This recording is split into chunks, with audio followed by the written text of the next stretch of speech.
ৰাষ্ট্ৰপ্ৰাণ দাদা আৰু আইমাতৃসকলৰ প্ৰতি প্ৰণাম আৰু আন্তৰিক নিবেদন জনাইছোঁ।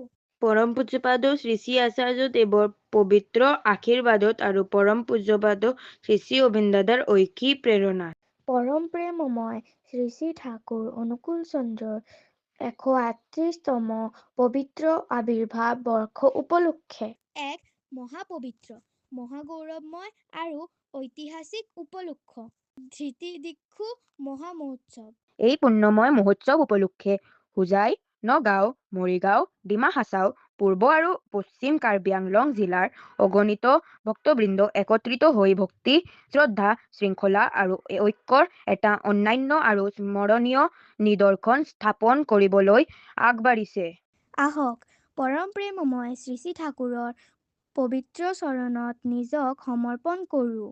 ভক্তি আৰু সেৱাৰ আলোকেৰে এই মহোৎসৱ সফল আৰু সাৰ্থক কৰি তোলো। উৎসৱস্থল লংকা হাইস্কুল খেলপথাৰ, লংকা হোজাই অসম। তাৰিখ 25 জানুৱাৰী 2026 দেওবাৰ। জয় গুৰু।